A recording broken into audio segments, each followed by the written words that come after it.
Is great, and he is worthy of our praise.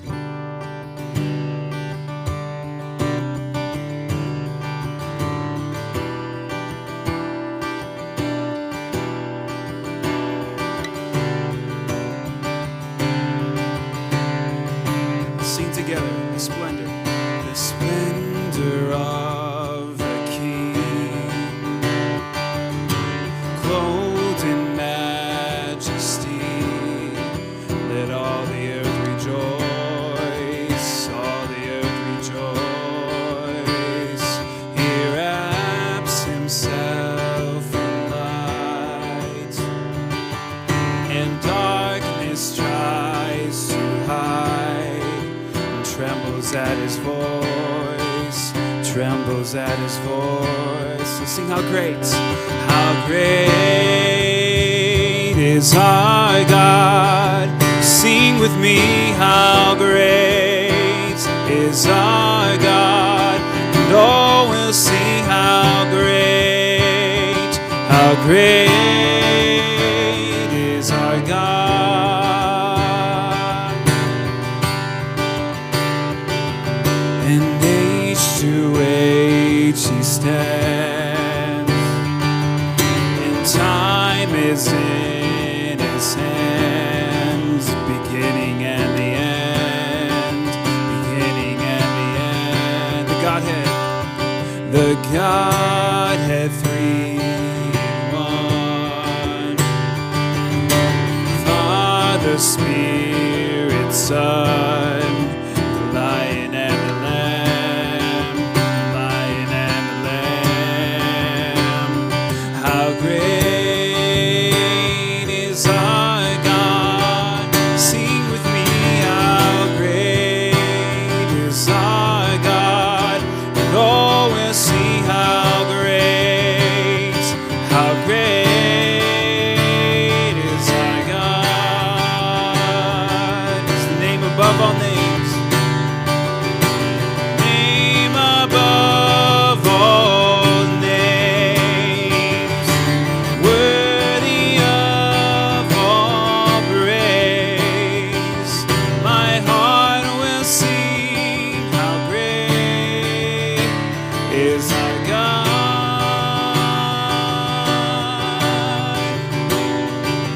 You're the name above all names, worthy of all praise. My heart will sing how great is our God.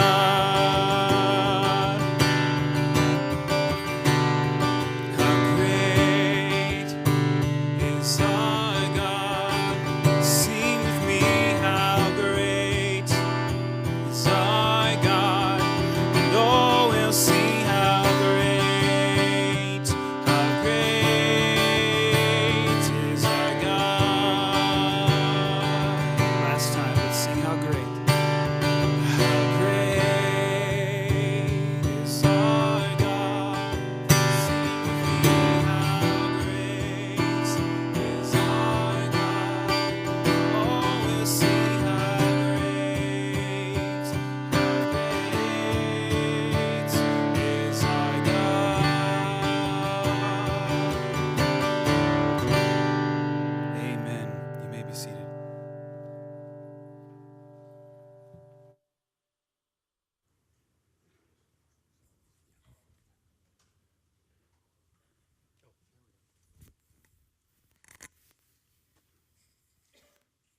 Are these ready to go? Hi, I'm Steve Blackwell. I have a church in Colorado, in Brighton, Colorado. In fact, the family conference in 2019 will be held at our church. We'd love for you all to come. In fact, I'm a Harley rider, so I'm going to go down and make a deal at the Harley shop for all you who ride bikes that you can rent at a cheaper rate. And we're gonna run the peak to peak highway. Yeah. Now my brother back there, I had two Harleys for a while, and he rode one. We had a great time, didn't we? Yeah. So. Yeah. Yeah, I fell off the bike he rode. I fell off of, and So I fell off into a new set of clothes because I got 2014 now instead of 2006. So can't beat that. Okay. A little bit about myself so you know who I am. I grew up 8 or 9 years old. My parents came to Christ through Billy Graham. And I went to Seattle Berean, which is now Shoreline Bible. I don't know what they call it now. And what's that? Yeah, there you go. There's the guy right there. Okay. I don't know because I hear Shoreline Bible. I hear all kinds of things, so I never know quite what it is. As soon as I got into college, I turned out, I just disbelieved it all and was an atheist for about 5 years. A guy named Jim Carlson, some of you know him, chased me down and kept on coming to the school and saying, Steve, you got to remember the difference between Israel and the body of Christ, because I had so many questions about the contradictions in the Bible. And I thought, oh, yeah, thanks, Jim. That's real good information. You know, about 5 years later, it clicked in my head through a lot of circumstances, and I came back to Christ. I led me to the Lord because I knew how to do that, and went back to Seattle. And I was a hippie all those years, you know, in school. Came to Grace Bible College for a year, met my wife, Debbie, went out to Colorado, married her, and trained for the ministry, and collected about 4 or 5 degrees. Okay. Oh, is this mic bad? Okay, is that better? Okay. All right. So that's my life story. I have 4 kids. The youngest is turning 36, I think. My oldest is 42. I'm 44. That's what I say. Wow. Yeah. Some of them are, yeah. You could that's be my my dad. life story. Okay. All right. Yeah, my story is, my name is John Louder, and my dad is right back there, Cal Louder, Cal and Judy. I had the, really it was great. I grew up in a Christian home. I grew up going to church all the time. Even though we lived miles and miles away from my grandparents, we always talked about how we had grandparents at every church we went to. I was loved. I never felt like I was in that fishbowl. You know, some pastors' kids hate the fact that they grew up in a pastor's home. I never did. I really enjoyed it. I never felt like it was stifling. I just learned to get away with things better. So, but it really, honestly, things went really, really well. So for me, coming into the ministry, I never wanted to be a pastor. I wanted to go into business, and that's why I came to Grace Bible College. And it was interesting because Kizombo Kalambula last night, he talked about how it was Craig McDonald who said, you know, boy, you should think about this. And it was Craig McDonald in my life who came to me right outside the gym over there. And he came to me one day and he said, you know, John, you're in the wrong degree program. And I said, no, I am not. He said, yes, you are. And I said, no, I'm not. We'll see. Well, it turns out I was in the wrong degree program, and I switched out of the business program, and I went into the pastorate, and really have loved it ever since. So that's a little bit of my story. Oh, I'm married, and I have 2 children. Been married for almost 20 years, 20 years this year, and we have 2 kids, 16 and 11. And so our son is biological. My daughter's adopted. We call her our little Latin diva. And so it's been a lot of fun, but it's a bit of my story. Good. Okay. So I want to give you the punchline to start with. Some of you need that. More time. More time. More time at your disposal as pastors, maybe associate pastors, or if you lead a group. I think the principles here will work for you all. The reason John and I are presenting that is we're going to talk about it a little bit, but I found this system of thinking, and John and I Skype each other on Wednesdays to encourage each other, hold us accountable. And we've been doing this for a year and almost a year and a half, a year and 4 months, something like that, probably. And so what this does is not only give you time, but it also lets you know if you're winning or losing the game as a pastor, right? Because for years and years and years, I didn't know whether I was winning or losing. So you only can cover up winning and losing by a ton of work. Because you figure if you can cover all the bases, maybe that'll work. So he and I want to give you a gift of time. And The principles that we have in here are not hard. They're very proven, and we will talk about that. So my history. Let me just, I got to do it. Okay. Does it need to be turned on? Next slide, please. Okay. Oh, yeah, that fell off the deal. Okay. All right. Can you go back up to Steve's? One up from there. Yeah, there we go. No, yeah, okay. Yeah, there we go. Okay, I started the church Harvest Fellowship in my center section of a tri-level in 1992 in September with 28 people, 2 lambs, a dog, a cat, and a rabbit. Okay, and at each stage of growth, I had no idea what to do. We grew up over 100 within probably the first year or less, and I had been in my father-in-law's church learning the ropes in ministry, and that's about all we had in that church ever, and so I didn't know what to do.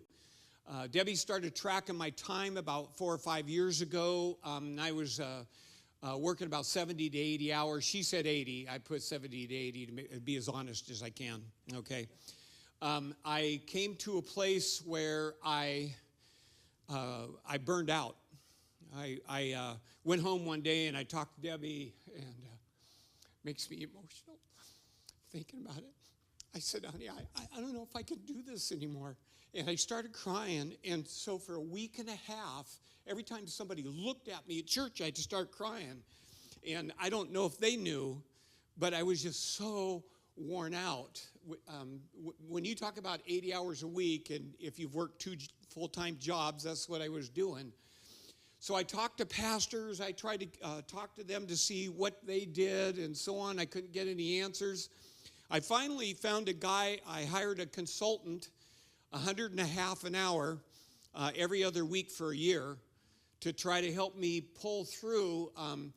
Because here we were running 500 in our church, and I'd never been there. I didn't know what to do. And he gave me some great ideas to help move the church forward, but it was still at 70 or 80 hours, okay? So I quit that after a year, and I had to ask the question to myself, what is my job? I just can't believe this is what God called me to do, okay?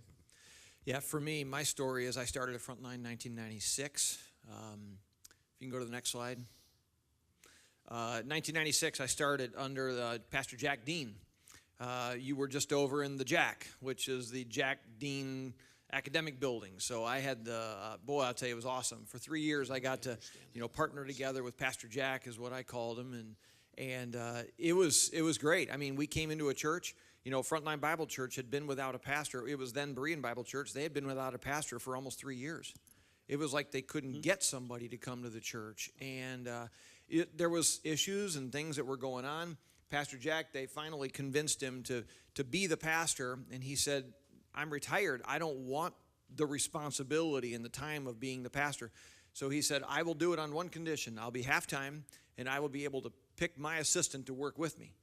I said, so he came to me one day. It was in February. We're down in the cafeteria, and he said, John, I would like for you to be my assistant. And I said, I've had 1 semester of pastoral studies at this point in time. And I did 1 preaching class, and then when he showed me the job description, it was like, you'll be preaching 3 times a week in the Sunday evening service, 3 times a month in the Sunday evening service. It was a big, heavy-duty responsibility, 3 times in a week. But 3 times a month in the evening service, potentially sometimes in the Sunday mornings. And boy, I'm so thankful that I took the risk and said yes, because I got the joy of working together with this guy for a while. So we took this church. It was always kind of it was known as the country church. It was known as the Moline, country church. And we took it, and it went from 120 to almost 200 people by 1999. And for years, we continued to grow, and I had the privilege of working with Scott Rolfe for a while.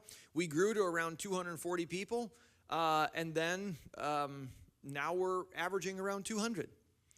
And that average went down. I mean, we were averaging around 160, 170, And that was a tough pill to swallow as a pastor when you look around and you're like, how is it that we are the same amount of people? Don't healthy things grow? I thought that's what I thought. Don't healthy things grow? You've probably all felt this. What's wrong with me?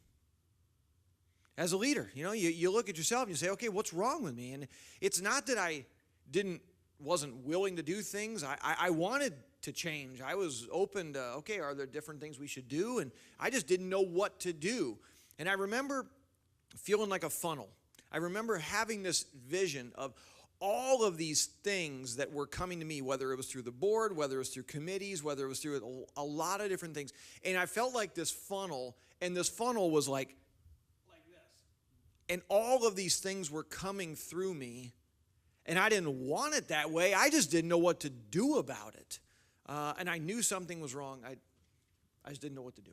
And so then this came along. And so really the question, if we can go to the next slide, the next question was, really, what should our job be? Scripturally, what is our job? Well, we're very familiar with this passage of Scripture, which says, and he himself gave some to be apostles, some prophets, evangelists, pastors, and teachers. Verse 12, for the equipping of the saints, for the work, for the edifying of the body of Christ. And when we put it together, that is what it looked like. If you boil those things down, we recognize, why did God give us pastors and teachers? It is for the edifying, the building up of the body, the equipping of the saints to do the work of the ministry.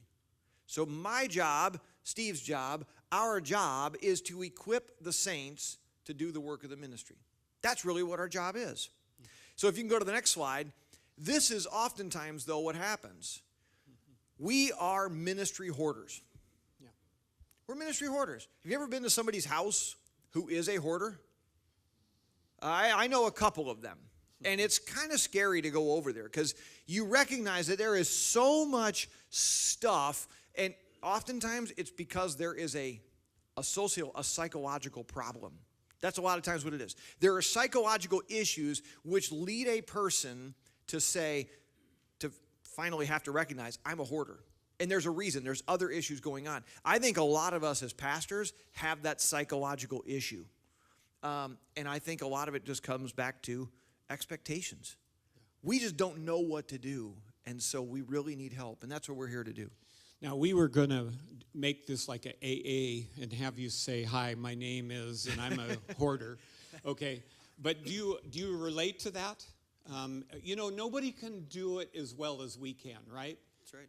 I mean, in my learning, I didn't start our church till 43, and so in my father-in-law's church, I took every job and learned it, and then I learned it so well that the people in my church would say to me, man, I can't even get close to doing it as well as you. I can't take that job. Oh, boy, did I screw up. Doing that, I mean, in some senses. So I want to give you a little history. Now, the principles we're going to teach, I'm a consultant as well as a pastor, and I also was a software owner and operator until just last year. I sold my software to a guy, and I'm still doing it for him. But in the business world, this all makes sense. If we taught what we're going to teach, and you were all CEOs, you go, well, of course. I mean, what's the big deal? But you get to church, and we've lost track of what we're supposed to do. So the background, can you go to the next slide for me? Thanks. All right, so the background is I have a son-in-law, married Jamie. Now, Jamie came to Grace, and a lot of people know Jamie. I tell you, all over the nation, they know her. She's a wild gal. And so she married a guy that was a principal of a high school, okay? And so one day I asked him, because here's the thing, he won the Governor's of Colorado award for school turnaround twice. Okay, so the first time he did it, I thought, well, that's really cool, great, Brett, good job. The second time, the governor called him and said, you've won the award again on this school, and I'm not coming out again. I'll just send it through the mail. Okay. Now, I said to Brett one day, how did you do that? And he said, I've got a couple CDs I want you to listen to. And he said, it's about principals and secretaries and their jobs. And so he said, I think, and he even wrote some notes down for me. He said, I think very clearly this will work for you. And so I looked at it, I listened to him, and I wrote out the booklet you have. And by the way, I have to apologize. That's booklet version 1. I thought I did booklet version 2, so you're going to find a few sentences weird and a few extra words that shouldn't be in there or whatever, but you'll get the gist. Okay. So I looked at this strategy that they had, and I thought, man, this is perfect for, or at least close for the pastor. Okay. So the next slide. All right. We can have a breakthrough as pastors in a church. And when I say breakthrough, I mean with our time, with our results, with our health, okay, with our satisfaction as a leader without losing the momentum and falling back in 6 months. You know what I'm saying? In the working world, you always have these guru things. You can't just do the job. You got to do all these guru things with it. And they always fall away about every 6 months, right? And then they find another guru thing and it falls away. I think this one will not fall away. He and I have been doing it for about 1.5 years, and I'm still charging, you're still charging. We meet every week to keep ourselves accountable to do it, okay? So this is what the strategy is that we found. As we go through it, what we want to do is take kind of this 10,000-foot view. Oftentimes I will use the 30,000-foot view, but that's where the planes fly, okay? That's where they're cruising altitude, and they're able to look down and you see a lot of things. So hopefully as we go through some of these points, and if you have a question along the way, certainly just ask. We are by no means experts, but we have been doing this for a little while, and we're seeing that it definitely works. So the first thing, when we look at what our role is, if you can go to the next slide.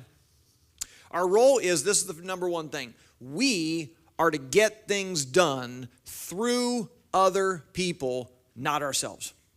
Okay, yeah, let that soak in. Yeah. You and I as pastors, leaders, are to get things done. That's our job, to get things done, right? Through other people, not ourselves. Okay. And granted, this is way up here, but that's... Isn't that what Ephesians 4:12 says? That we're to get the work of the ministry and the edifying of the body of Christ through other people. Yeah. Go ahead. Sorry. If we go to our next one, if you can go to the next slide there. This is going to be really shocking, okay? You are paid to talk, not to do the ministry. You are paid to talk, not to do the ministry. And now, maybe there's some pushback on this, but hopefully as we go into this analogy, hopefully it's going to make a lot more sense as this idea of you and I are paid to talk, not to do the ministry. Yeah. And we'll fill in the blanks for you. Now let's take an example. Let me see if I can get this to work. No, still not working. Okay, let's take the example of baseball, okay? We have 2 types of positions in baseball, players and coaches. Next one. What do the players do and what does the coach do? I want to hear from you for just a second, okay? Players play, coaches coach. Okay, good. Players play the game. That was profound. Yeah. The coaches talk. That's right. Do the coaches play the game? No. What do? They help train the players to play. They coach. They strategize, and so on and so forth. Okay, good. You're getting it. All right, next one. All right, so in we already did this. Okay, so the coach is the strategist. The coach is the one who helps them win the game, but they do not play the game. All right, so what does the coach do? Okay, let's just look at it from our slides. Next slide. He can't use the skills he once used when he played the game, right? See, that's the whole thing is we get into church and you're now a pastor or associate pastor, whatever you are, and you're trying to still use those skills in your church, and what you're doing, it makes you hoard the ministry. Instead, you have to completely let go of all those skills and coach, okay? Next slide. One of the things that teams have tried in order to get around this is they've taken a guy who was an expert player. Pete Rose is the picture here. Pete Rose was an expert player, gambler, all these things, okay? So this Pete Rose was actually the last player coach in baseball. Now, why would you choose a player coach? Why would you do a player? Why would you have a player be the coach as well? What are some reasons as to why you would do it? The idea might be, well, he was good at playing the game, so he should be good at Coaching the game. Yeah. We can't afford to not have him play because we really need him to keep playing because he's really good. And if he's no longer playing, he's going to affect the team. And possibly maybe Pete Rose was thinking, I want to keep playing the game. Yeah. I like playing the game. I don't want to just go over to the coaching side. I want to keep playing the game. Kind of like pastors? How many of you can relate to that? You know, you like doing a lot of those things. You like being involved in this stuff. But if we can go to the next slide, the question then comes, why do you think that if Pete Rose was the last guy, why do you think they're not still using player coaches in Major League Baseball? Yeah. Why doesn't it affect? Why is it ineffective? Why does it not make sense? That's right. Yeah. When he's playing, what is Pete Rose? What did he play? First base? Was it third base? Yeah. Oh, okay. Okay. He was the pitcher, right? Anyway, your perspective as the player coach is only from your position versus what the perspective needs to be in which you're seeing the whole field all at the same time. And so I think Major League Baseball recognized that we can't just be a player and a coach at the same time. You either should be a player or a coach, which goes to the next slide. Because here's the thing. You either play the game or you observe the game. You can't do both. How many of you have found, let's just take, maybe you offer multiple adult Bible hour classes or Sunday school classes at your church. How many of you have found that it's possible to teach a class and help other teachers while they're teaching their classes at the same exact time? Doesn't work. You're either teaching the class or you are evaluating, helping, training, equipping, whatever else. You can't be doing the two things at the same time, which is a struggle, which if we can go to the next slide there. You see, the question then comes to this. What kind of coach are we hired to be and do as pastors in the church today? When you signed up for your job, were you hired to be a player coach, a team captain, or a coach? And I think this is a legit question because I don't think this is not one of those leading questions of there's a right answer and if you say the wrong one, it's wrong. I think in a lot of churches, all three of these may have been hired, but which one were you hired to be? In your mind, who were you hired to be? And since it's confession time, you and I were player coaches a year and a half ago. Absolutely. Yeah. Okay. So confess. Go ahead, Cam. I think as an associate pastor, I was hired as a player coach to do both the ministry, but also to coach people. Mm-hmm. I don't think it'll stay that way forever. But I think there's a reality that as an associate, there is some more of that aspects in which it possibly frees up our lead pastor to be more of that coach role while I'm able to still do some of both. Let me ask it this way. In Major League Baseball, do assistant coaches play the game? I take it back. I was hired. But in reality, Yeah. knowing our churches, I believe almost every single pastor is hired by that search committee to be the player coach. I don't think boards, search committees of most churches, especially in the GGF, hired the guy to be the coach. I don't think they all said, man, we're just crying here. We need coaching. We need equipping. We are dying to teach classes. We can't wait to be trained and equipped to do all the hospital visitation. Pastor, we just need a coach. If you could just come in and train us to do the work of the ministry, oh, that's all we need. Tell us when we start. We'd be like, what just happened? Instead, no, we're hiring you. We're bringing you in. We're hiring you to play the game. And if you want to coach a little bit, you can. But mainly, we're hiring you to play the game. Player coaches, that's really what we're hired to be. Okay, so, like when I told my leadership team I'm going to be a coach and not a player anymore, it was like, they don't even know what I'm saying.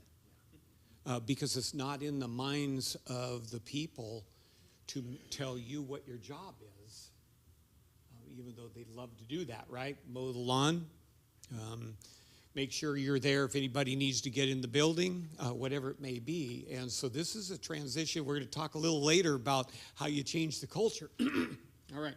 So I want to use an example, if you go to the next slide, to Nordstrom. Now, do they have Nordstrom in Grand Rapids? No. Okay. Well, Nordstrom is a store. Okay. Yeah, I'm just kidding. One of the things that Nordstrom does well, and go to the next slide, if you will, is they hire the best employees. They have a higher rate of pay than any other department store. You know that when you buy from Nordstrom's, okay? And go to the next slide. They have an excellent training program. Now, the training program they have is they hire someone, they school them first. They put them through a battery of schooling. And then, next slide, and then they're placed with an associate manager. And that associate manager, guess what he does? He coaches them. He doesn't do the work. He stands there while they do it, and he helps them to be able to verbalize to the customer what they want Nordstrom employees to verbalize until they know the game. And once they know the game, the associate manager goes away. Now, boy, just think if we did that in our church. That'd be crazy. Next slide. All right, so is that mine? Yeah, that is mine. Okay. Really, so what if we go through just that example of recognizing this is what's happening in the corporate world. This really is what they're doing. But then the question is, why can they do it? Well, it's because they can pay them, right? Boy, how many of you wish you had a whole big paid staff that you could do all these things to? This is where the challenge of ministry comes in, because we're not dealing with big fat paychecks that we can offer. A lot of this is volunteer. This is where it really tests the ability of us as leaders to lead people. Are we able to do this? And so if we go back to just on this next slide, this one that's here, once again, the first point was you are to get things done through other people. Your job to get it done, but you're evaluated on your effectiveness by your ability to do it through other people. That's leadership. Number two, you are paid to talk. Remember about the coach, not to do the ministry. Okay, now, doesn't that kind of feel good once you kind of swallow that? You're getting paid to talk. A lot of us pastors, we talk a lot, you know? And you and I especially. Yeah. But what would it be like if we recognize that's my job? Yeah. And I begin to really lean into that job, and I lean in to do that job well. That's the big thing, which then leads to the next one. You are to watch the game, and the players are to play the game. Now, don't misunderstand me here. When we look at this particular role, this does not mean that your job is to sit back in your easy chair, just take it easy, not do anything because everybody else is doing the work of the ministry, bark out a few orders, whatever else.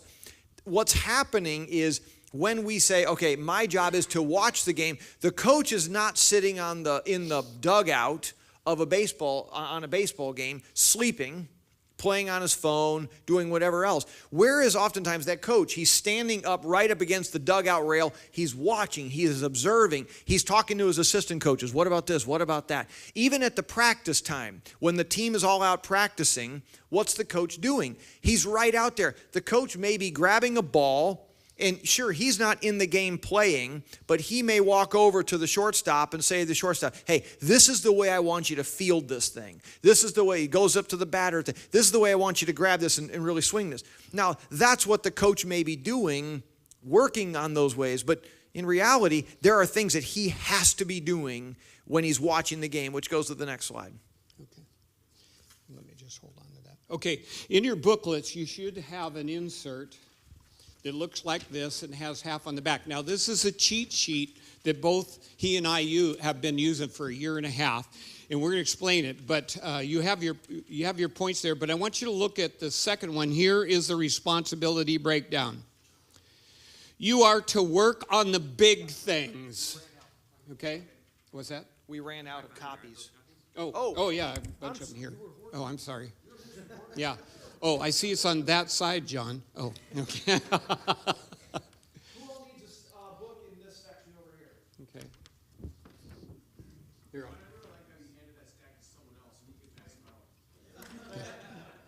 It's amazing how this works. Thank you, John. By the way, I'm watching what you're doing so I can evaluate it later. All right, does everybody have a book? Okay, then the center one is your cheat sheet, okay? Second paragraph down, here is the responsibility breakdown. You are to work on the big things, watching the game, the sermon, corporate equipping. You know, it was interesting because I don't know if you realize this, but I realized what's happened in kind of an evolution with me is even in the sermon, I've gone more from encouraging and helping them understand to equipping them right from the pulpit, very intentionally equipping them. And it's getting stronger and stronger. And then I've had people come up and say, boy, your preaching has changed. It's really great. You know, they're saying it's great because they don't know what's happening. And I realize it's because I'm more intentional. I'm going to use the pulpit. I own the pulpit.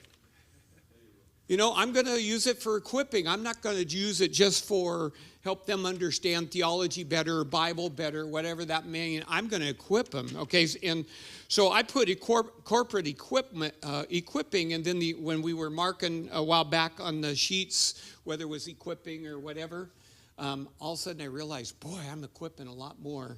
I don't know if that's happened to you. Second one is vision. Let them know where you are going, or let them know where the church is going and what they're going to do. Now, here's the thing. If you are not I'm a visionary, so I don't need somebody to give me vision. Okay, if you're not a visionary, saddle up with an assistant coach that will help you get through that vision. Map it down, figure out where you want to go as a church, and then start preaching it, baby. Right? The third one is coaching the players, teaching and equipping and discipling to raise up your own leaders. Almost your whole job is discipleship. And that's why we've been talking about disciple making and making disciples and so on, because that's the job. You coach the players. You spend time with people connecting in relationships. Now, one of the things I do at my church, and like I say, we have 2 services, and we've got about 500 people, give or take 100. You know how that goes, don't you? And I shake everybody's hand. I go through while the worship is going on, shaking everybody's hand because I want to have a personal contact with them. But we have discussed, is that a smart idea? Because I need to be a CEO here. I need to be a coach. And I still think it's smart. But if you go to my church, you'll see me during that worship time going around. And I did that for a while, and the worship team said, you know, you're distracting, and that's why people aren't singing. So I said, you know what, I'll take a month off, and let's see if that's true. A month later, they said, go back to doing it again. You know, it's us, okay?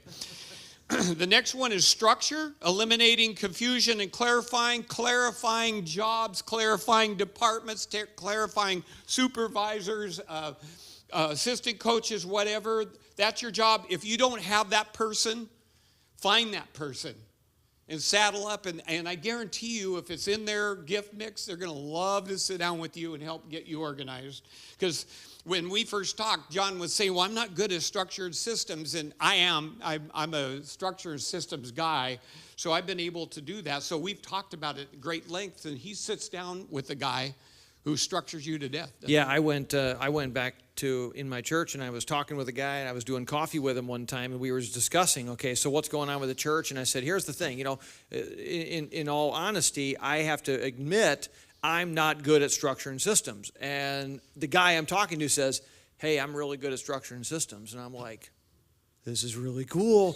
So recognizing I can't be all things to all people, just like the head coach. He might not be the batting expert like his batting coach is, so the head coach has to rely on his batting coach to really help his team be better at batting. My job is to simply help identify the people around me that I'm identifying positions I'm not very good at, and then help inviting them to help me. And I was amazed. This guy's like, this would be great. So yeah. I had asked him, he says, I'll get back to you. I hadn't heard anything from him. And I thought, well, that was a bust. I'm sure you've all had those. A week and a half later, he sends me an email. I need a list of this person, this person, this person, this person, because I'm putting together a structure right now. I'm like, yes, this is good. All right, the next one is a cuss word, delegate. The reason I say that is because you don't have enough time, so it's hard to delegate. And people will come up, they always come up to me and say, Steve, or have in the past, they'll say, Steve, you really need to delegate that. And I'll go, are you volunteer? Oh, no, I just wanted to let you know you need to delegate, right? How many times have you heard that? Okay, what we're offering here today, if you understand this and want to practice it, is it gives you the time to see who you can delegate to. Because if nothing else, you could sit in your office and think, maybe John would be good. And it gives you the time to do something about it. I've never, until a year and a half ago, had the time to delegate. I mean, I have. I've delegated as I've gone along, but with exasperation because it took so much time. Then the last one is solving problems. Your job is to solve problems. That's what a coach's job is to solve problems. But you solve them with the players and the assistant coaches. You don't solve it yourself. You walk them through the process. You get them. Now why? Why would we have them do it? Ownership. They won't own it if you solve it. So quit solving it and get with them and have them own it. Okay? All right. All right. So the rest of the church members work on stuff. I don't know how else to say it. They play the game, all right? Doing the work of the ministry. I love it because when I was listening to these CDs, they called them technicians. You have technicians through your whole church, and the technicians do one thing well, right? God's given them a gift, and they do it, and so they can do that gift, but they don't do all the gifts. It's your job to coach the technicians to be better technicians, all right? And then they do specific works of the ministry using their spiritual gifts. Through love, serve one another, right? That's our scriptural basis for it. Galatians 5:13. Through love, serve one another. And so it doesn't mean the pastors serve one another. It means the people serve one another. So the big key idea is there. You are to work on the big things, and we listed those big things. And the people, the rest of the church members, they're the ones who work on the game, they work on the stuff. You're observing, they're doing the work. That's the way it's supposed to be. So we go back to the next slide there.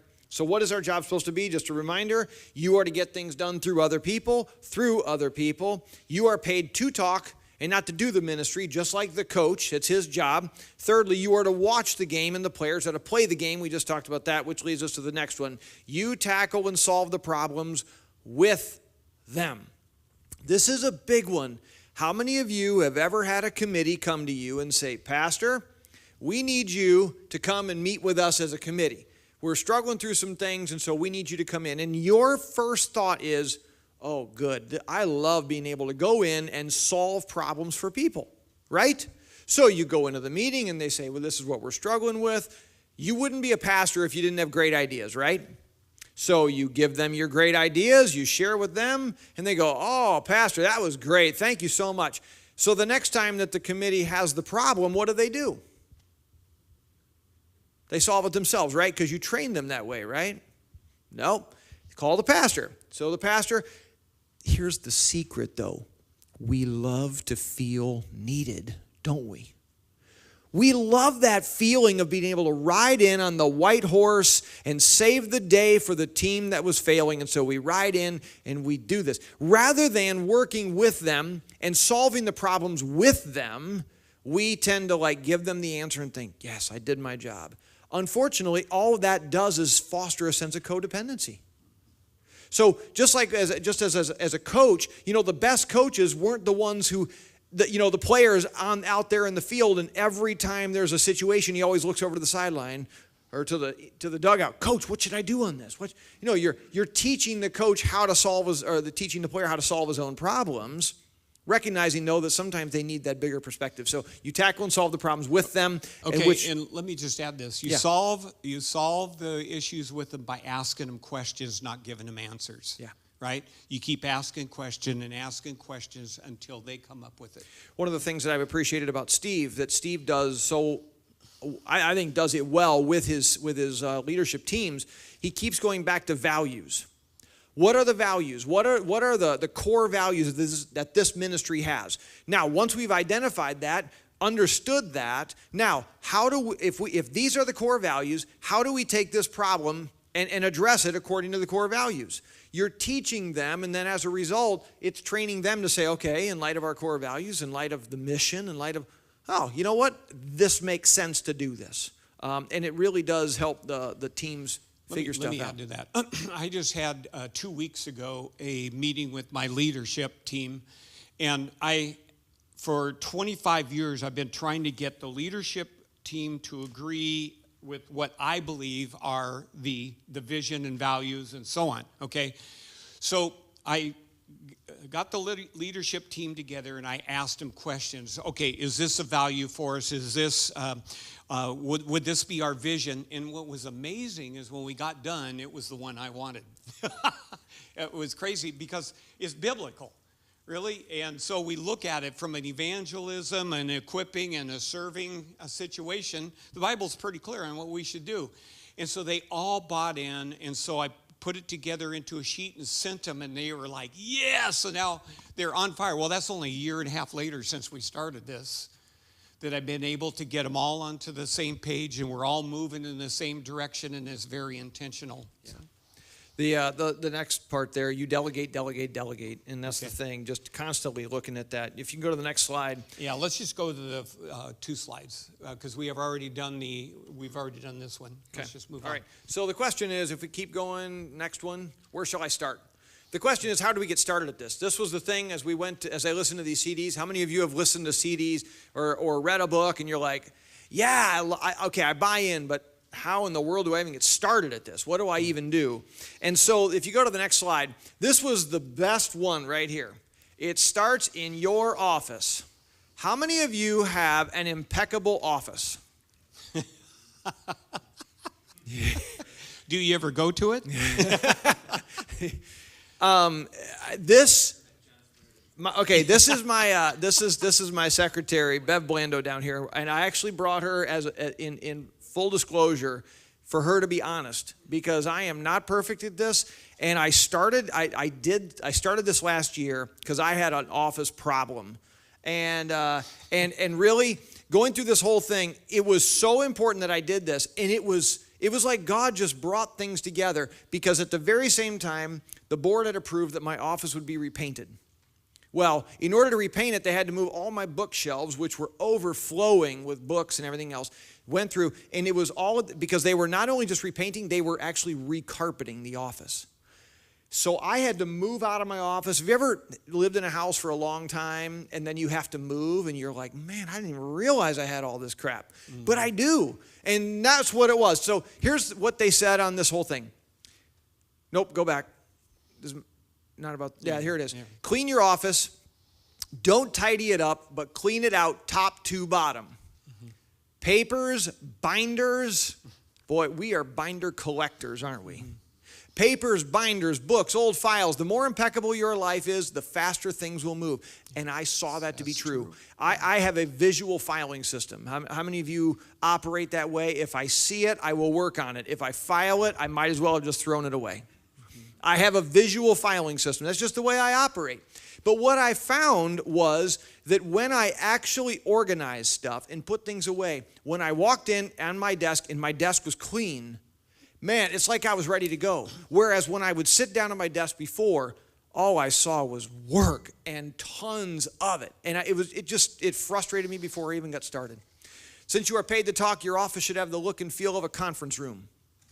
A place where people can high-level talk with you. It should be a nice, comfortable environment, but your office is a place to come and do work, but then leave. Here's the thing. I got rid of my table. I had a little conference table in my office. It was just a small table. And oftentimes what the table says, let's come in, let's do work, rather than let's come in, let's talk. I got rid of the table. I just have a little end table between the two chairs where we can set our coffee, which is a requirement for talking. And we just come in, we just set that stuff there. We have dialogue, we have conversation. If I need to work on stuff, I go out of my office, I go to a separate room. That's where I go. Because the idea is my office should look like a conference room. Or like a place to talk. Anything that's not a pastor's responsibility is to be delegated to the technicians where they belong. Now, I want to just throw this out for you. My son-in-law, he's now a director. He's getting promoted like crazy. But in his last grade school where he was the principal, he moved out of his office, gave it to his assistant principal, and then she gave her office to the secretary. And he had a laptop that he only opened up in the conference room to use when he needed to. Then he shut the laptop, put it away, and he spent his whole time in classrooms helping teachers learn to teach well. Just have to be frank, getting rid of the waste, with a lot of teachers that weren't good and replacing them with good teachers. And that the last school he took at was like running around 62 to 65%, which is they're going to take the school away, license away. Got him up into the high 80s within 3 years. I'm doing that. And he did it all from the conference table with his laptop. He didn't even have an office. Let's move to the next slide. Not kind of work for us because we got sermons. Right. Steve, is you. Okay. Is that mine? All right. Okay, your office. I want to talk about the secretary, really. I want to use the word secretary. I know administrative assistant is the word now, but we don't have administrative assistants in government. We have Secretary of Defense, right? Why do we have a Secretary of Defense? Because the president doesn't do anything in there. If you think about the president, he has a cabinet, and they're all secretaries of whatever, and they have a huge job.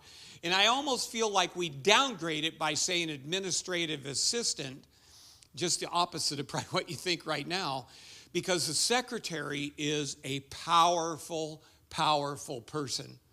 And in John's church, she is a powerful, powerful person. In my church, I have two secretaries, one on Tuesday and Thursday, the other one on Monday and Wednesday. It doesn't matter if they're volunteer or they're paid. It's a powerful position, and they always feel fulfilled because they finally get to tell us what to do. All right, so anyhow, it says that she creates the space and the time for the pastor to coach, manage, develop, and train staff. She handles our schedule, our mail, and all of our paperwork. The goal is to have no paper in the office. Now, I love that because my secretary comes in. As soon as she gets in on Tuesday, she sets down a folder, and we go through it. I sign things. I sign letters to the people in the church.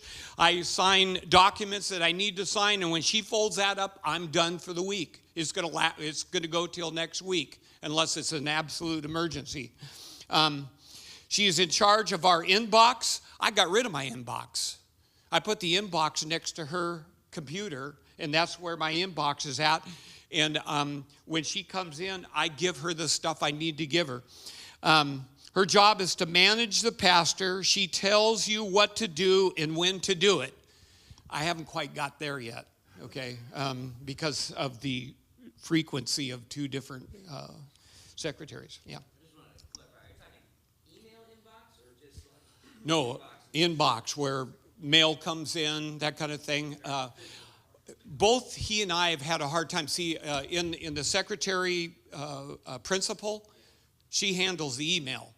With ours, you have confidential, you have those kind of things. So, well, But I will tell you, in our situation, my Bev, she has charge of my inbox email. And I tell people, if it's something that is truly confidential that she can't see, I trust my secretary. Bev and I have been working together for 18 years. Mm-hmm. And I trust my secretary, I know, 18 long years or 19. Yeah. But I trust my, if you don't trust your secretary, this is not going to work. But she has access to my inbox. If it's something that's marked confidential, she won't even open that. Otherwise, my secretary can open up my emails. Yeah. And then she just filters it. Now, what we've done at Harvest is we've gone to 2 emails, okay? And we give out the office email. I have a personal email, or 3 or 4, you know how that goes. And so she doesn't deal with those. And so we try to push everybody to the office email. And then that way she can handle those. So I don't even hear about it anymore. Somebody will ask a question. How many of you guys get a call, hey, do you have Dave Smith's phone number? Why are we the directory, right? And so I try not to answer those calls, or if somebody has that, I'll just say, will you call the church, and the secretary will answer, and she'll give you that information. I don't need to be the directory, right? We put it online, so I just say, it's online. You can get that information. That took a long time of continuing to remind people, but over time, people got used to it. I rarely answer, what's the phone number? Call. Okay, so she comes in every day, sits down for the daily meeting, and opens her file, your Next inbox, slide. and we've talked about that. She helps us get the necessary paperwork done in 15 minutes to 45 at the most. Now, I want you to think about this for a minute. What if you only had to do that for 15 minutes a week? How would it change your job? I used to be working on paperwork and then I'd stack it up on my desk because I just didn't want to deal with it. Now she comes in, we get it done, and it's all over for the week for me. Unless Ken eats me, you know. Okay, sorry. All right. Okay, now it's the pastor's time with the secretary to train and develop her and coach her as well. In smaller churches, the voluntary secretary may not be daily. It may only be once or twice, and that's really the way I'm using my secretary now. The secretary that does my inbox only comes in twice a week. And so if you have a voluntary secretary and she comes in for 4 hours or 2 hours or whatever, it works. It works.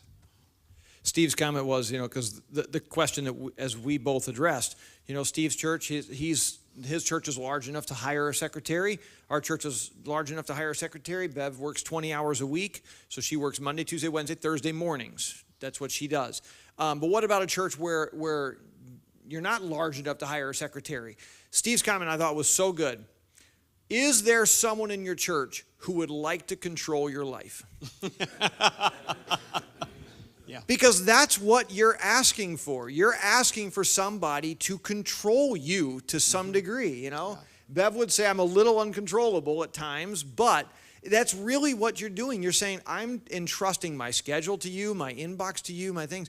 It's an important position. And I think there are people out there who really would be willing to say, you know what, this matters. And I think you're going to hear from Bev right now, actually. Yeah, let me just make one more. Oh, one more thing? Okay, go ahead. Yeah, in the secular world where I worked for years and years, I didn't start full-time till I was 12 years in on purpose because I just like business. I like getting my hands into business. So one of the things that we discovered years and years ago was when somebody's griping about something, that's their gift.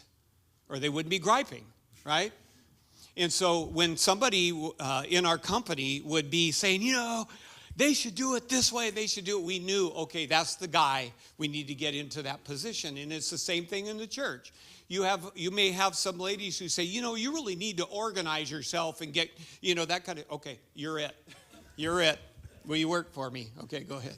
All right. Like I said, I've asked Bev to come over here. She couldn't wait to do this, by the way. Yeah. She loves being up front talking.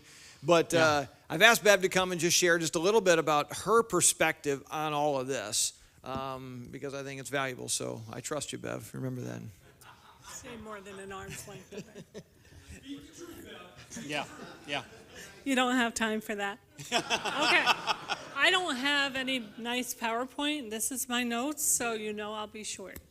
The first thing when John and Steve had been talking about this, John wanted me to listen to the audio tapes or CDs that he and Steve had been going over and get my perspective, which I really appreciated.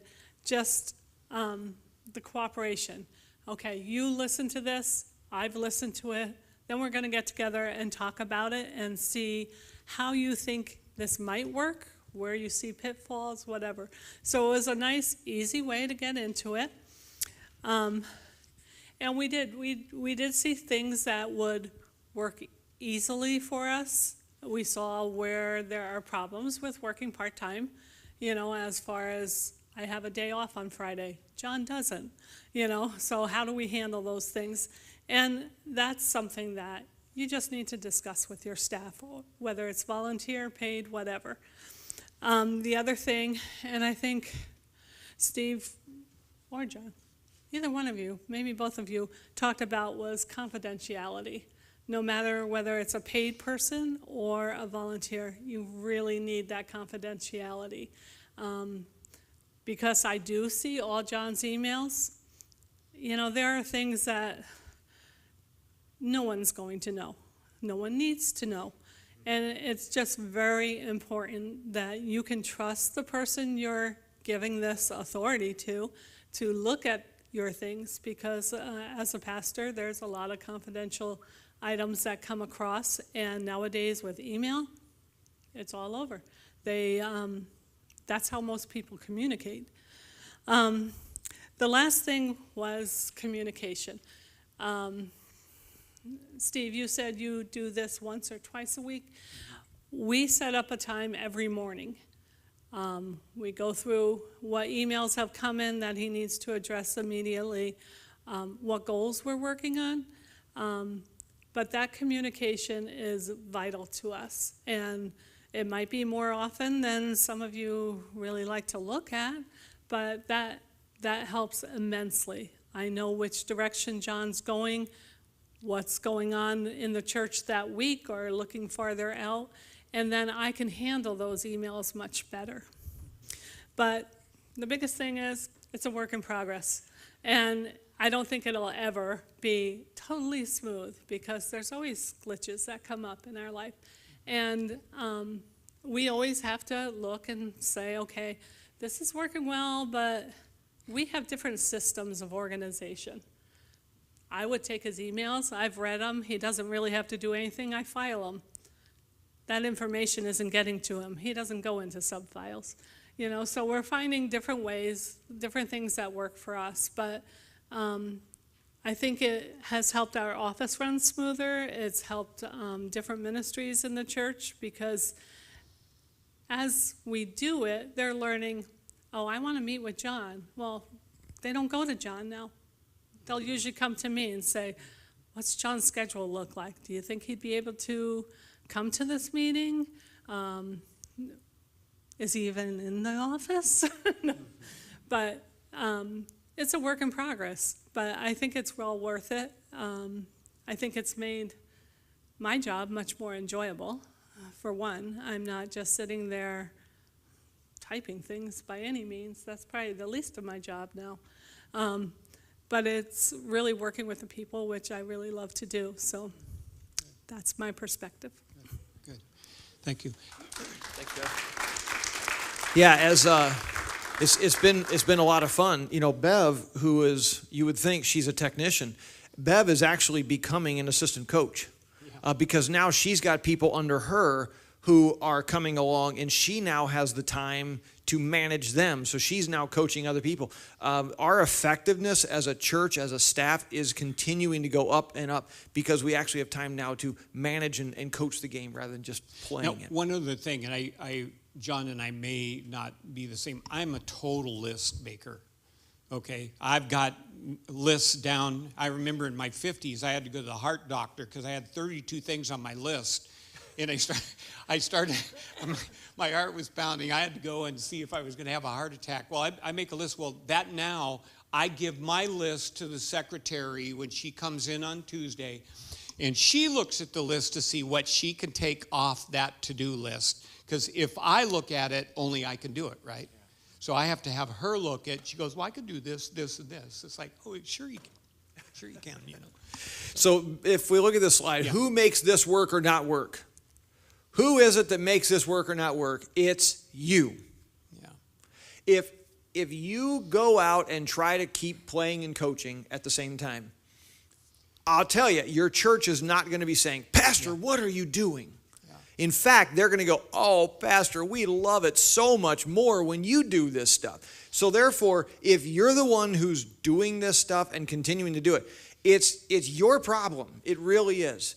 So what makes this work is you, the pastor and the coach, and your secretary, volunteer or paid. That's what it is. $12.15. Oh, $12.15. Yeah. Okay. All right. Okay. So let's process this information. We have a few questions. If you have questions, just raise your hand and we'll answer it from our stupidity. Okay. On the same. Well, you know what I'm saying. I mean, we're learning. It's a process. But here's the thing. I have gone from 80 hours a week to about 45, maybe 50. And that's 2 days with 13 hours each. Because I get in real early because I've got some stuff going on in the morning. So I get a lot of work done, and then I have evening. And so I've rearranged my schedule so I only have those 2 hard days. Mondays and Thursdays, I'm home by 4:30, 5 o'clock, sometimes 3:30. I do a little bit of work on Saturday, polishing up the sermon and go home.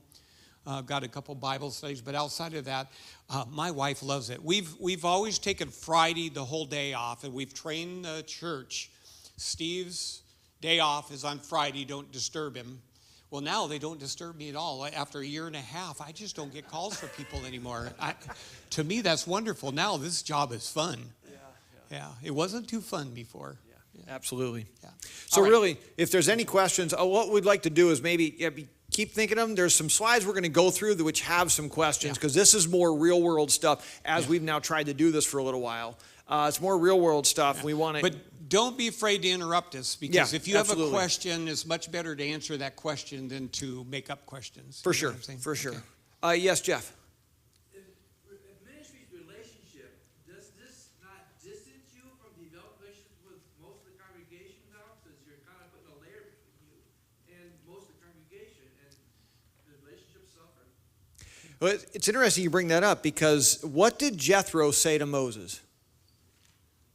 Do you remember when Moses was trying to be in relationship with every person? Remember, it was just like a revolving door, and Jethro come. Yeah. His comment was, "This is not good." Now, did all of a sudden Moses stop having relationships? He didn't. He just was very careful. These are the relationships that I'm to invest in here. And then as I invest in these relationships, they invest here. And then they invest here. I think that's our difficulty is honestly, it's easier for a lot of us as pastors to pour into the everyman than it is for us to pour into leaders. Yeah. Now, let me also add to it. I'm at the level where the books tell me, the preachers tell me, I've got to be the CEO. I've got to be the guy that is out front, not necessarily being involved. And I watched Bill Hybels through the years, and after he gets done preaching, well, he's not anymore, but when he gets done preaching, he goes down into the crowd and talks with them. So you still have a certain amount of relationship, but you really have a relationship with your coaches, your assistant coaches. That's the huge thing. And you can go into parties and sit in the back and watch, or, like this Sunday, we're having our children's ministry banquet, award banquet, And so I'm probably going to go in there and sit in there for a little bit and maybe even eat dinner and then leave, so that I'm showing up and they know the pastor's still there. But I don't have as much direct access, and the books are telling me to stop having that direct access. And I don't like it. I don't want to do it. And that's why I've stayed at 500 for a while, because I just don't want to take that next step, because I love people too much. I want to talk to everybody and touch everybody, and it's hard. It is, and it's going to look differently for each person. But if you begin to get this idea that your primary responsibility is your board members, your key staff leaders, your directors, coordinators, that's really where your primary ministry time should be spent. Yeah. And then you're training them. The things you're doing in them is what they're supposed to do here. Right. Don? Besides for all the people you just mentioned, are you also coaching a replacement for yourself? It's fun. I one of the things that God gave me a gift, and that was it was a gift through my church, and I had a chance to go on a sabbatical. And so that was just this past summer, July 15th, mid-July through mid-October. And I was gone for 3 months. And Steve and I happened to come across this stuff in January of that year. It was like I went from panicking, getting ready for the sabbatical, to this is fun. And so what I did in that spring, I did a preacher's course. And so I took my pastoral training course that I took here at GBC, and I taught 6 guys and a girl, and I took these and I trained them how to preach. And so while I was gone on sabbatical, half of the speakers were these guys that I had trained. I didn't have her speak. I didn't want to upset the apple cart. But the 6 guys, we had these guys preach. Now, we've now shifted to now every 6 weeks, I have one of these guys preach for me, continuing on. I'm training a bullpen. That's what it is. These are my go-to guys. I'm training these guys to be the preachers for me. So am I training and equipping replacements? Absolutely. Yeah. That's what I'm doing. And I'm doing the same thing, only I have about a 3 to 4 year plan of stepping back from the senior role and giving that nutty job to somebody else. I love discipleship, so that's what I want to do. And so I'm hoping that I can do similar to Jack, Dean, and you, where they co-pastored for a while. So I want to get somebody in co-pastor and work with it for a while as I kind of fade out and they fade in, kind of a John the Baptist thing with Jesus, you know. And not that I'm a John Baptist or a Jesus. Do you eat locusts? Yeah. Yeah. I think they call that tap in or tap out. Yeah. Okay. I want to cover just a couple of these things because I think some of these are important. Let's move on to the next slide. This next one. Problems with doing this as a pastor. Because really what we're doing is we're changing a culture here. We're changing a culture because most of our cultures are not designed to accept this. So here it is. The smaller the church, the greater the expectations are to be a player coach. Agree or disagree? Mm-hmm. You walk into a church of 30 people, and you walk in, you say, well, I'm the coach. I'm here to develop you guys to do the work of the ministry. Yeah. And they look at you like, right. Yeah, right.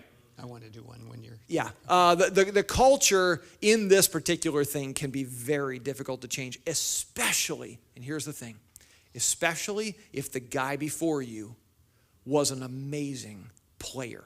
Mm-hmm. You know what I'm talking about. This was the guy, the hospital visit calls, and that pastor is there. And he is there, and he provides better hospital care than anybody, right? That's why he was amazing. He played the game well. The people are expecting. You all know, you've heard this before too. You know, nobody cares about me. Nobody cares about me at the church. You know, 6 people from the church stop by to visit. They stop by to visit, do amazing church care, and yet you didn't get there because of whatever happened. And what happens?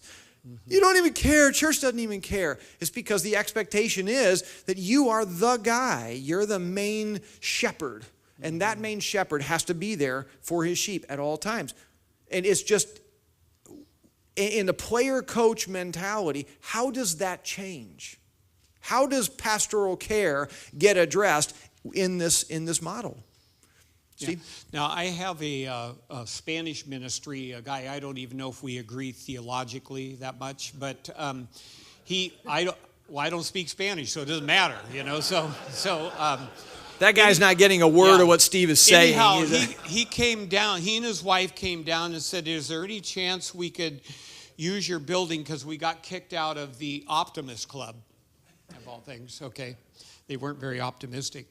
And so he wanted me to coach him, so I coach him every Saturday at 12:30. He comes to my office because I'm usually tidying things up, and we're going through leadership. I'm taking him through Maxwell's 21 Laws of Leadership because he hasn't had that kind of training. And what we've done is we've used these principles on him when he started out with about 4 people. That was 2 months ago. He's up to about 30 now. And I don't think he's that charismatic. In my mind, my point is, using these principles grows your church because you have the time. And so he's having to work a full-time job, and he doesn't have the time. And so he finally found one other guy that came in, and he was that, boy, Pastor, you should be doing this and that. Right, that's the guy. So I said, get that guy and get him going, delegate to him. So now they're up to 30, and they're going to have to move out of a modular we have and into our octagon, which is a bigger, can hold about 80 people.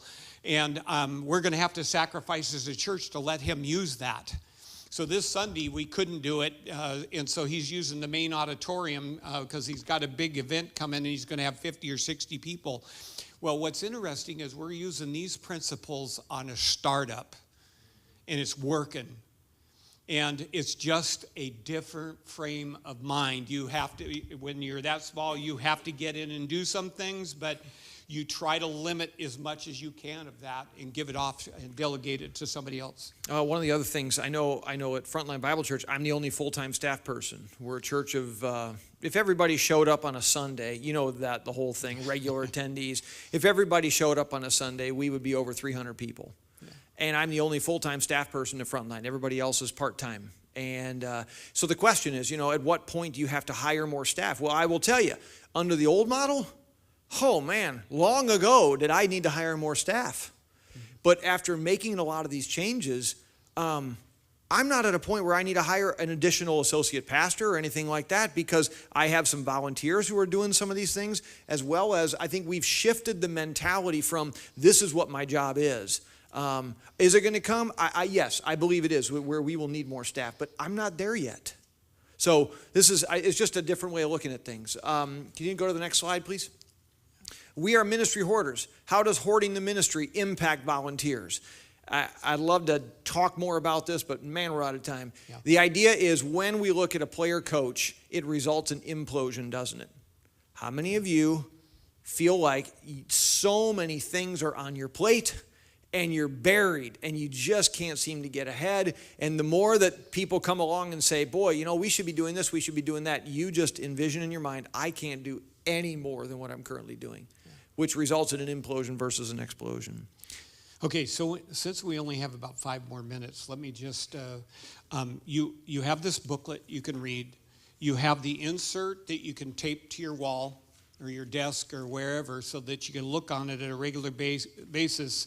We put our numbers back here. I'm telling you, the reason it's been somewhat successful for us is because we talk every Wednesday. Yeah. And if you want to talk to either one of us, call us. We personally like Skyping so we can see each other, see the expressions. Can see whether he's sleeping. Huh? I can see whether you're sleeping. Yeah, right. So he can see when I'm rolling my eyes, Yeah. But if you want to do that, and you may, and let me delegate this, okay? You may even want to do it with somebody else who's starting up. That's what we did. And start talking to each other and holding each other a little bit accountable and say, well, remember, you're supposed to do this and not this, and so on. And so if you have friends in the ministry, even if they're not Grace, if you have another pastor friend and you share this with them. Also, if you want to listen to the original principal secretary, email me. I think our email's on there, isn't it? Yeah. Email me, and it takes 3 emails to send you all 3. And you can hear the original that we got, so you could hear right from the start if you want to do that as well, okay? So, and then we're here the rest of the day. So if you want to talk to us about it, we love to talk with you because we're so thrilled. I'm so thrilled at having a real life. Oh, my wife is in love with me because she hasn't seen me for 25 years, you know. I mean, like I say, we've taken Fridays off, so that's good, but it's just so much nicer to have a normal life. And here's the thing, I feel like I'm getting like 3 times as much done as I did before. Man, I'm in vision right now and getting the church moving and directed ahead.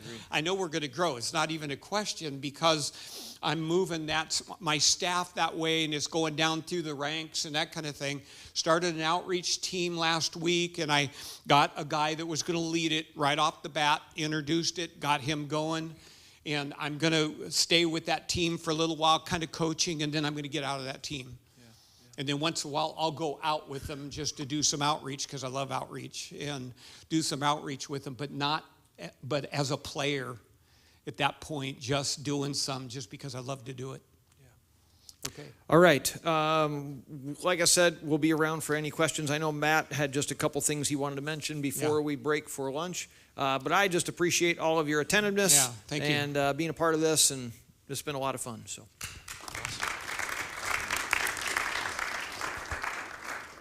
Thanks, guys. Just a couple things really quick.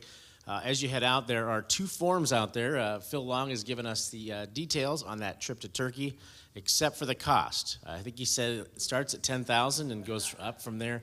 Now, he didn't give the cost, but he's got all the details, kind of an itinerary. It is tentative since we are so far out. But if you'd like to pick up one of those are at Cindy's desk there.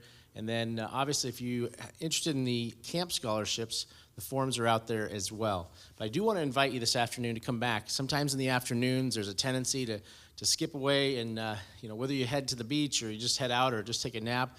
Aaron Bolduc will be here this afternoon. He was supposed to be here yesterday but was sick and is feeling much better today. But he's going to be talking about first impressions. And I just challenge you to be here this afternoon from 2 to 3. We're also going to have a little raffle. We've got a basket of goods from the Puerto Rican team that they're going to be giving away, so you don't want to miss that. Don't skip out on this afternoon, 2 to 3. So enjoy your lunch. Enjoy your lunch. Banquet is at 5:30. Punch bowl at 5. Hey, one other thing, guys. If you are going to start to work this system, will you email me, and I'll put you on my prayer list, and I promise to pray for you every day, okay? You're not going to delegate that? Yeah, no.